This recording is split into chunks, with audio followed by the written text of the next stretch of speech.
Chapter 4. Let's Dance. 10:30 p.m. the next day. Trouble. Woo! Again! I yelled, while clapping my hands and woof whistling. Tonight was a busy night at the Love Button Gentlemen's Club, my favorite strip club. X said I was obsessed, but I really needed to unwind. Last night, I missed. A first in my 7-year career. But there it was. That could have ended fatally. In between puffs of my cigarette, I glanced over at the dozens of women in varying levels of undress. Though on the DL, these girls did the double dealings, bolstered by the fact they were tested regularly and kept up their shapely figures. I'd met the owner, Franklin, an enormous black man with a barrel chest and a bald head, at this cabaret I visited from time to time. It was an amateur night, and there was no mistaking him. Elegantly dolled up in a silver mermaid gown, long white gloves, and to die for makeup, he approached my table and held his head down. I told him not to sweat it, that it wasn't a big deal. He thought differently. A few girls stopped by my table, asking for a dance or for me to come back after hours. As politely as I could, I declined their offer. My biggest reason for sleeping with most of the girls was due to boredom. It wasn't a surprise to me that most of the girls were gay or bisexual. Maybe it should have. Eventually, Bubbles, the girl I almost fell for, walked over. In terms of body type, she and Digits were similar. Slim, perky breasts, and sweet asses. The two also shared the same hair color, but Bubbles' hair was shoulder length, Shirley Temple curls. She was easy to talk to, so I overshared a lot. "What's the matter, baby?" Bubbles squeaked in her breathy Harley Quinn-like voice. Those caramel eyes captivated me as she cast a sympathetic glance at me. I exhaled. "Work stuff." "You want to talk? We can go to the champagne room for privacy." "On me. Your boss know about that kind of stuff?" "Oh, pooh. Franklin may seem like a hard ass, but really he's a teddy bear, and he'd want me to take care of his best customer." "Not tonight, babe. I gotta work." After another drink and a quick lap dance from Bubbles, I headed out. Church, my nightclub, was a few blocks away, so I walked. Church was massive, sitting on 13,000 square feet of land, not including the parking lot. The outside was white brick with two enormous apple red, shiny front doors. Everyone who was anyone showed up there. I exhaled again. Sometimes I look at today as God getting back at me, having taken so many souls. Wasn't a good look, especially if you sought salvation. But that wasn't me. I dealt with enough of that from Bishop, my brother. My phone chirped. A text message. Taking it out, I chuckled. "Xavier. Hello, beautiful. ETA? Trouble. I'm almost there. Xavier. You okay? Trouble. Not really, but I need to get out of my head. Xavier. A new client is here, looking for you. Trouble. Can you blow them off? I'm not in the mood. Xavier. I'll try. We can talk about it. Another rap session? Trouble. Deal.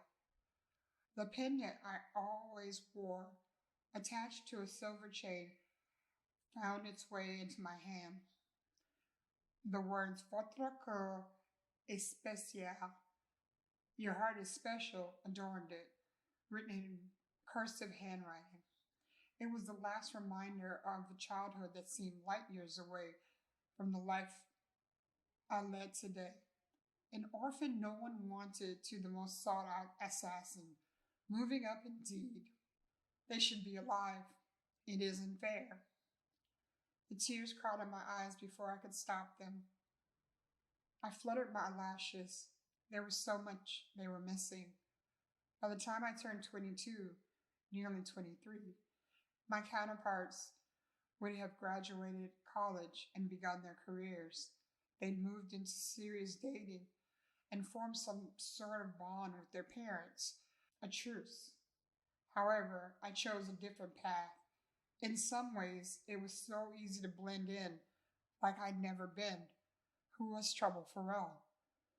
Come on, keep it together, girl. It's just a day. But I couldn't, not tonight. The tears slid down my cheeks. I sniffled and wiped them away. Out here, in the veil of night, I can chase my sadness away at my pace. No nosy eyes out here. I don't know what I'm doing. They should be alive. I sniffled as I crossed mayflies and scanned my surroundings. It was busy on the streets. The inhabitants loitered in little huddles, clutching cups of booze. Homeless mingled among them, begging for spare change. One wandered over to me. Otis McGee. He was a regular at my club on Tuesdays when I handed out free meals to the homeless. I don't pity them because I used to be them. Hey, Trouble, you got a few dollars you can spare, old man? Otis, you aren't old. That's like saying I'm a badass. Otis laughed. Your secret's safe from me. I handed him a 50, which caused his haggard face to break out into a toothless grin. Though it was deep into the night, I navigated the streets with ease. I'd always been at home in downtown Parrish, a subtle mishmash of New Orleans vibes crossed with New York flair. There were whispers in Parrish, talk of voodoo and black magic to be found. It would find you if you dare to walk the streets in the wee hours of the morning. Urban legend bullshit. The hair all over my body stood straight up. Danger. Someone sinister was behind me. A pet peeve of mine. It could be one of the partying drunks or an opportunist petty thief, but I doubted it. This was different. This is my city, and no one stepped on my turf without my say-so. I am the balance. Keeping my pace relaxed, I tossed my curls to peak. I hate being right. An individual dressed in a maroon hoodie was not too far behind me, the hood obscuring their face, like the freaks from last night.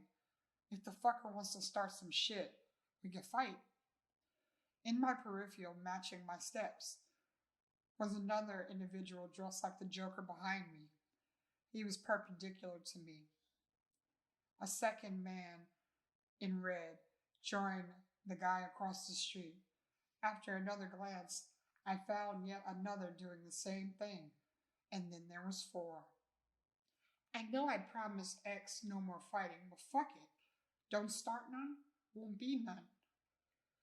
The two opposite me were lost in the midst of a group of whooping partygoers. As the crowd grew larger, the crush grew as well. Soon I was all alone. The hooded idiots vanished, both across the street and behind me. Still not convinced, I turned and bumped into someone. Sorry, once again, my body warned me. When I looked up, a Caucasian male wearing a maroon hoodie smirked at me.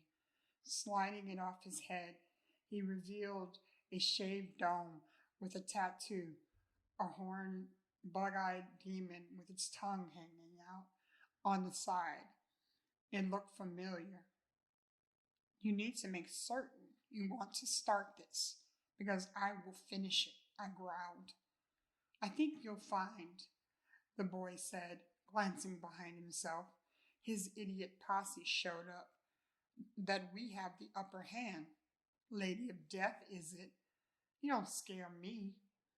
A sigh escaped my lips. You know, every so often, a squad of you young idiots show up, trying my patience with your bravery. He scoffed. Then he reared back to slap me when I caught his wrist. His eyes bugged out of his head.